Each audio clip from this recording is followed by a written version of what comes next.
There's a great anecdote about the very first photograph taken of Earth from the vantage point of space. The idea was that this photograph occasioned a profound shift in our understanding of ourselves. You see, for the first time in human history, we could look back at our planet in its entirety and see the big picture. This provided an ontological awakening. It changed our story, our narrative. It upgraded our self-image. It expanded our consciousness. New maps for new realities, as they say.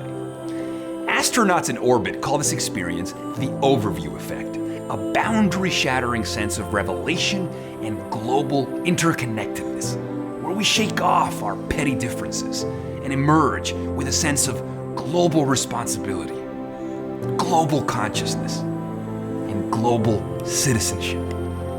Carl Sagan's famous pale blue dot film echoed this same idea. From the vantage point of space, there are no lines dividing nations, no geographical subdivisions, no flags or racial divides or disputed territory. There is only Earth, a single celestial body teeming with life, the womb in which we dwell.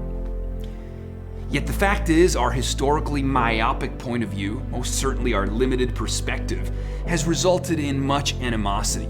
We have all too often organized ourselves into competing hostile tribes, subjugating each other for land and resources, and misrepresenting the big picture into a story of borders, subdivisions, and dividing lines. Too much hostility, not enough empathy and compassion. Cultural differences, religion, tribes, nation, race, these are creative expressions and variations that should and could be celebrated. Instead, they've become symbols that are all too often used to create suffocating boundaries. And they are increasingly ill-conceived to address the challenges of a hyper-connected global world. As advancements in technology and information enable greater mobility of ideas, goods, and people, the role of the physical border is shifting and due for an upgrade.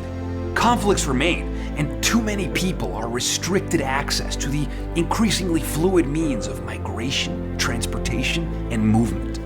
Migration has always been a defining factor of the human experience.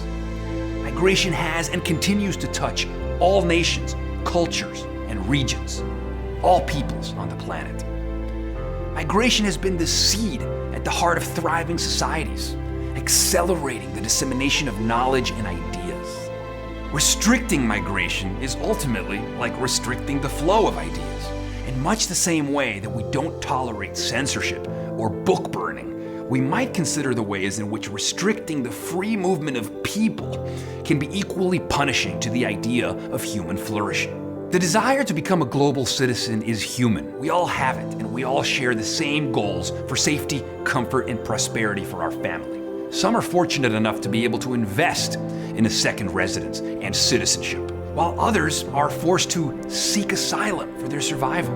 Being a global citizen is also about the strong and the wealthy helping the weak and the poor, as we saw with the Global Citizen Tax Initiative. Border disputes, conflict zones, armed borders, these are things that persist and need to be addressed. We need a new story, a new lens with which to address these inconsistencies. We need to scale up to unleash a truly global citizenry, exchanging ideas, beliefs, goods, and services. It has been said that empathy rarely extends beyond our line of sight.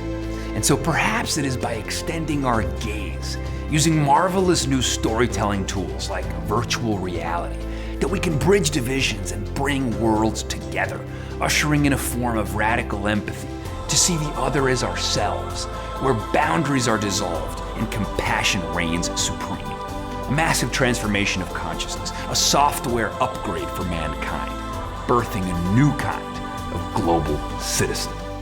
We can do this.